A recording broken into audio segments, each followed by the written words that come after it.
A few weeks ago, I lost my dad after he struggled with his health for a long time. My name is Kelly, and sometimes I find myself wishing I could have introduced him to his grandchildren. This thought always brings a heavy sigh.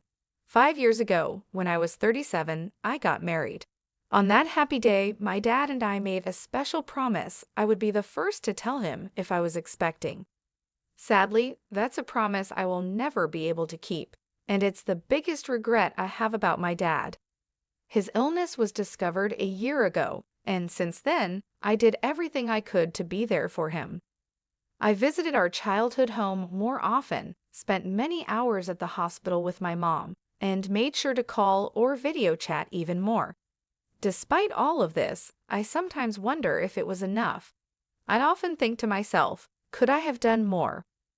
Lost in thought, I whispered these words, and my mom, always supportive, comforted me, saying, "Kelly, you did everything you could. Your dad knew that, and he was proud." Just then, my sister Julia walked in with a man who looked to be about 45, probably the lawyer. "This is Scott, the attorney," she introduced him, and my mom quickly offered him a seat. As soon as we all sat down, Julia couldn't hold back and mentioned that the lawyer said Dad left us a significant inheritance. I couldn't help but respond, "Julia, you know it's not all yours." That comment instantly changed the mood. My sister and I have always had a rocky relationship, made worse by our dad's illness. Her refusal to visit our dad, even though I tried to bring them closer, didn't help. Her attitude has always been a problem, and it became even more noticeable during these difficult times. Looking back, my words to her might have been too harsh, driven by my worry for our father. However, her response didn't make things better. "You're an adult. There's no need to be so stubborn," I pointed out, to which she snapped back, "I'm not being stubborn. Living in the city and traveling to the countryside isn't as simple as you think. It's just a 5-hour drive." I responded, but she argued back, saying that those 5 hours aren't just about time, it costs money. And yes, money is important to her. She told me she's busy and asked me to stop bothering her. That ended our conversation. Despite the distance, I always thought she could make an effort to visit now and then. This belief was a big reason why our relationship started to fall apart. In the end, she never visited our father, and the distance between us only grew. The tension in the room increased until the lawyer stepped in and suggested we all take a moment to calm down. I apologized, saying, "I'm sorry," which seemed to make things a bit better. The lawyer then explained, "As I mentioned over the phone, I'm here about your father's will." My mother, looking confused, asked quietly, "When was this arranged?" The lawyer replied, "A few weeks before he passed. Your father reached out to me. He asked you to come to the hospital?" My mother asked. The lawyer answered, "Yes, I drafted the will there with him, and his primary doctor was there too. It was arranged that the doctor would notify me after your father passed, which is why I contacted you now." The lawyer then took out a white envelope and placed it in front of us.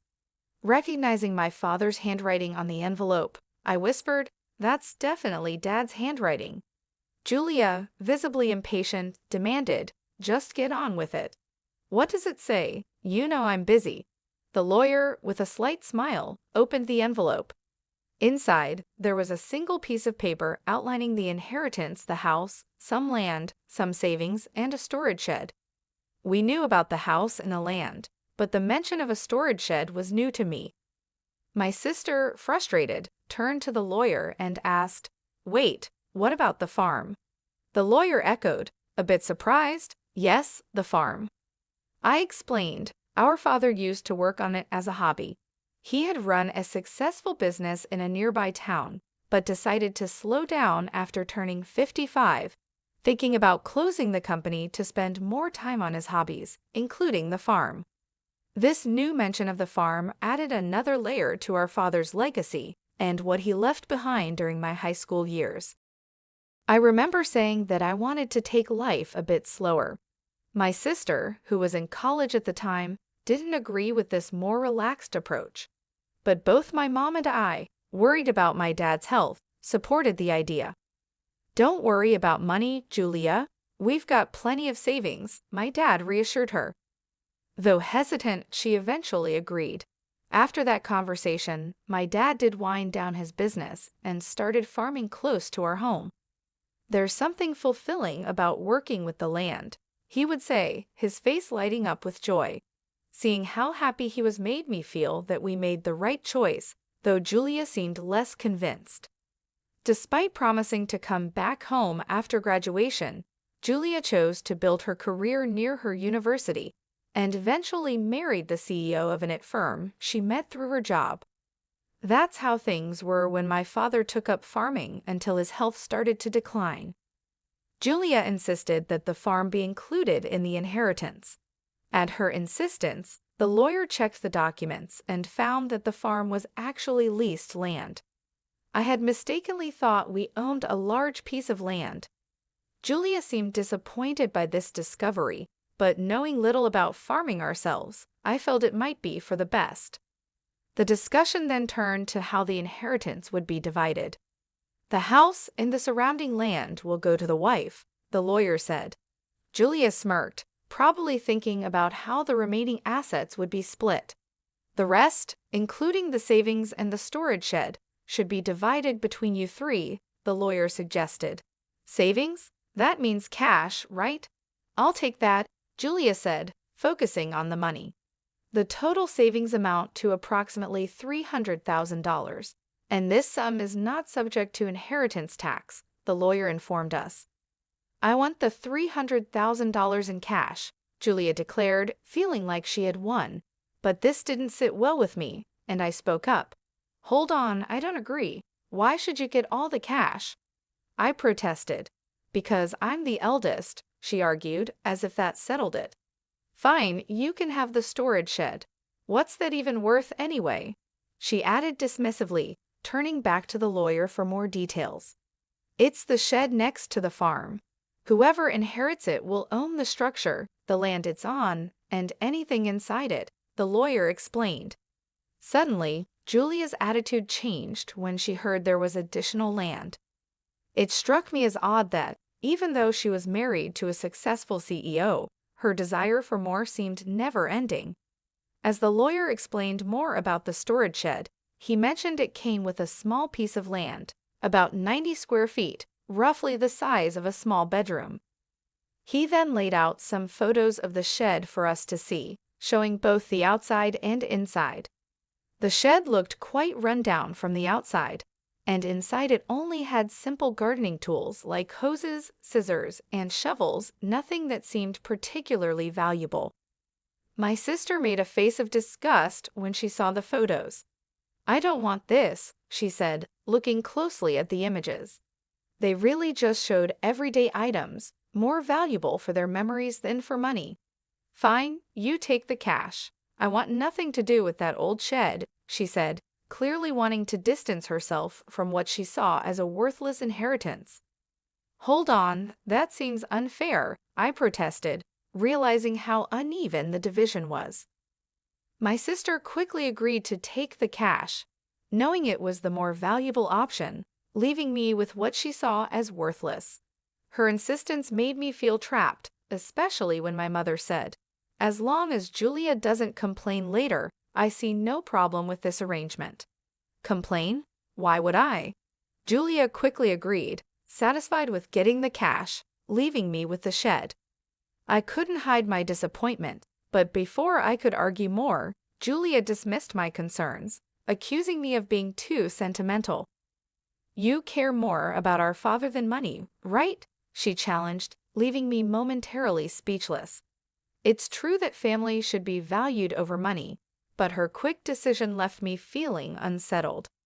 In the end, my mother inherited the house and land, Julia happily took all of Dad's savings, and I was left with the neglected shed. After agreeing to the division, Julia even signed a document promising not to dispute how the inheritance was split, laughing confidently as she did so. I couldn't contain my frustration and later expressed my disappointment to my mother. "Why didn't you support me?" I asked, feeling let down. My mother insisted she had helped, claiming that her involvement made sure I got the shed. But I'm not happy with just the shed, I argued, unable to see its value. You might find something unexpectedly wonderful if you give it a chance, my mom suggested, trying to be optimistic. Despite my frustrations, her words sparked a faint glimmer of hope. Maybe there was more to the shed than it seemed, a thought that left me wondering. I tried to make sense of the day's events. After getting the key from the lawyer, I walked to the shed, which was beside a field about 15 minutes away from our house. The path was quiet and rarely used, adding to the peaceful yet somber atmosphere. The field, which my father had leased until he recently went into the hospital, was now empty, giving the place an untouched and solemn feeling. When I unlocked the shed, I was greeted by a thick layer of dust, showing how long it had been neglected. "Wow, it's really dusty," I said, noticing the heavy scent of disuse in the air. Even though I felt a bit disappointed at first, I still hoped to find something special of my father's, maybe a keepsake hidden inside. As I looked around the shed, it quickly became clear that it was just a simple space filled with farming tools. These items might have held sentimental value, but they didn't seem particularly special at first glance. I thought to myself, maybe I should just take what's inside for now, as I scanned the dim and cluttered surroundings. Then I noticed something odd about the shed's size. It seemed smaller on the inside than it did from the outside, which puzzled me. Was it a trick of the light, or was my mind playing tricks on me? I stepped outside to get a better look, still curious about the strange difference. Driven by curiosity, I decided to explore the outside of the shed. As I walked around to the back, hidden among a dense group of trees, I found a second door. "Wait, another entrance?" I gasped. From inside the shed, there had been no sign of this door. It looked like there was only one way in and out.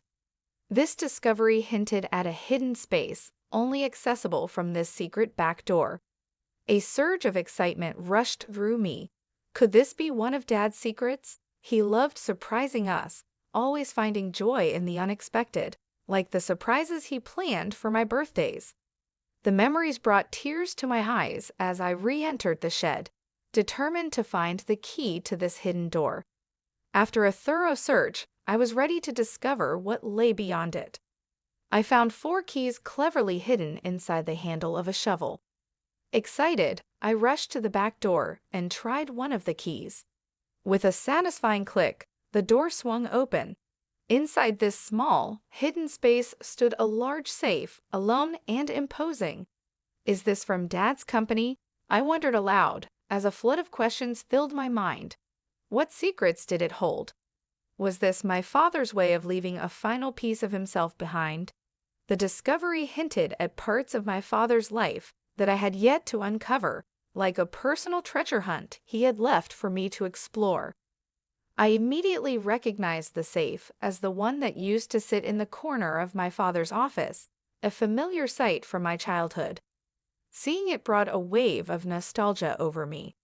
This safe was a real connection to my father, making the inheritance feel even more meaningful. Knowing my dad, this felt like just the beginning of his final surprises for me. "There's got to be more," I whispered to myself as I used the 3rd key to unlock the safe. The door creaked open, revealing contents that left me completely amazed, an unexpected legacy. Realizing how important this discovery was, I quickly secured the safe and went to tell my mother. Later, with my husband's help, we moved the safe from my parents' home. It occurred to me that these valuable items, likely part of my inheritance, might have tax implications. Wanting to handle this properly, I decided to seek legal advice. Following the lawyer's suggestion, I contacted a certified public accountant, CPA, recommended by a friend to help navigate the possible tax issues. This professional took care of the complicated details, making sure everything was in order. A year passed as we dealt with these matters when, unexpectedly, my sister showed up at my home. Her visit was surprising, especially considering our strained relationship over the inheritance. I was just in the area, she claimed, but her uneasy behavior and the fact that we lived 20 minutes apart made her visit seem less than casual. Despite our complicated history, I invited her in. After serving coffee, she seemed restless and finally asked, "Did you win the lottery or something?" Her question puzzled me. I never played the lottery, and it wasn't the time for my husband's holiday bonus. "What are you getting at?" I asked, trying to understand her point. I finally asked her to clarify her strange accusations. Her mood shifted suddenly to irritation. "Are you making fun of me?" she accused. Her reaction confused me even more, as her question seemed completely unexpected. I had no idea what made her think I had come into a lot of money, especially since only my family knew about the mysterious contents of the safe. My sister was filled with curiosity about money, insisting that I must have received a significant amount. She told me about a recent conversation with our aunt in the city, who unknowingly sparked her curiosity. Our aunt mentioned receiving a $5,000 gift card from me as a thank you for visiting our father during his illness. This gesture led my sister to wildly speculate that I had stumbled upon some unexpected fortune. "You've come into some money, haven't you? Just admit it," she pressed, looking for answers. Understanding what had led to her questions, I sighed, which only irritated her more. "What's with the attitude? Are you making fun of me?" she demanded. I tried to explain that it was just a gesture of appreciation, but she questioned where the money for such gifts came from. I reminded her of the inheritance, specifically the dusty shed she had dismissed, and then revealed the discovery of the safe inside it, a real treasure trove left by our father. The safe contained a collection of valuable watches, a passion of our father's. Although I wasn't sure of their exact worth, it was clear they were valuable, especially considering the modest savings left behind. This revelation led to a discussion about the possibility of having to pay inheritance tax, a concern my mother had raised when she learned what was inside the safe. "What should I do, Mom?" I asked, seeking her advice. My mother suggested handling everything openly and honestly, reminding me that secrets like these usually come to light eventually. Following her advice, I contacted the lawyer we had previously consulted. The lawyer explained that the value of inherited items determines whether inheritance tax applies. This led me to take the responsible step of accurately declaring the inheritance and ensuring I was complying with all the legal and financial requirements of my newfound wealth by seeking professional advice. I found out that a certified public accountant, CPA, could help manage the valuation and tax obligations of the inherited watches for me. Trusting the CPA with this task, we discovered that the collection was worth an incredible $500,000. Because of their high value, it was clear that inheritance tax needed to be paid. The sensible advice was to keep only the watches that held sentimental value to me and sell the others to someone who could appreciate and afford them. This approach not only made financial sense, but also felt right emotionally. From the money made from the sale, I was able to cover the inheritance tax and also send gift cards to relatives who supported us during my father's illness. This is what had sparked my sister's curiosity. Among the keepsakes, I chose to keep my father's pocket watch. It wasn't worth much in terms of money, but it was rich in memories. I shared this story with my sister, showing her the pocket watch and trying to explain its sentimental value. However, her reaction was lukewarm. She seemed more interested in what was sold than what was kept. When she asked about the remaining watches and the safe, I told her it was our mother's house and explained its size and importance to our father's business. Her response was thoughtful, which left me feeling uneasy about her intentions.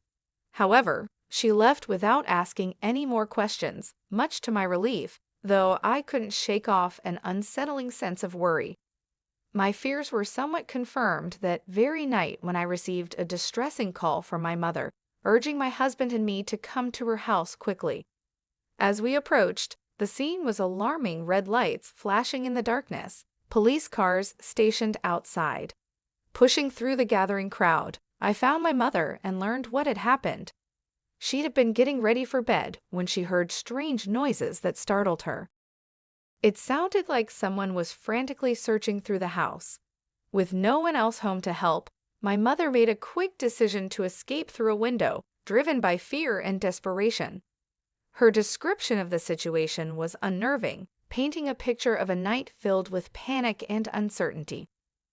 Under the cover of darkness, my mother had noticed the eerie glow of a flashlight moving inside the house, confirming her fears of a burglary. In a state of panic, she made her escape. She sought help from our neighbor, who, after seeing the suspicious activity, quickly called the police, convinced that a burglar was in the house. But the supposed intruder was actually my sister, Julia, who had decided to search the safe after hearing about my inheritance earlier that day. Without knowing her intentions, both my mother and the neighbor were understandably alarmed. When the police arrived, the situation escalated. Julia, caught off guard and feeling guilty, tried to flee the scene in a panic. Ironically, as she attempted to escape, she collided with the safe, causing it to tip over and trap her underneath. This accident led to her being rushed to the hospital with complaints of leg pain, leaving us all in disbelief over her reckless actions. After this chaos, my mother and I found ourselves apologizing to the responding officers for the misunderstanding. I also felt the need to inform Julia's husband about the incident, only to learn from him that Julia had been hiding a significant amount of debt due to her extravagant spending on luxury items. Their recent argument had ended with her storming out, determined to borrow money from our mom to settle her financial troubles. What we didn't know was that she had already used up her inheritance in an attempt to pay off her debt. Julia's husband, already stressed from discovering her financial mismanagement, declared his intention to divorce her after hearing about her latest escapade. This revelation explained Julia's desperate actions that night, which led to a tense scene at the hospital where her husband brought up the subject of divorce. The entire ordeal turned into a dramatic clash, highlighting the serious consequences of Julia's actions and the turmoil they caused in our family. Julia was adamant, insisting, "I'm not getting a divorce, absolutely not." But the reality of her situation became clear when her husband presented the divorce papers. Faced with undeniable evidence of their broken relationship, she had no choice but to sign them. Now confined to her hospital bed, with a mix of shock and resignation, she was flipping through a part-time job magazine, clearly thinking about how to tackle her debt with new employment. While this turn of events was unfortunate, it offered a small glimmer of hope that she might finally take responsibility for her actions after everything that had happened. I made an important decision to move back to my childhood home. The chaos had definitely made me worried about my mother's well-being, but there was also a happier reason behind my choice I found out I'm expecting.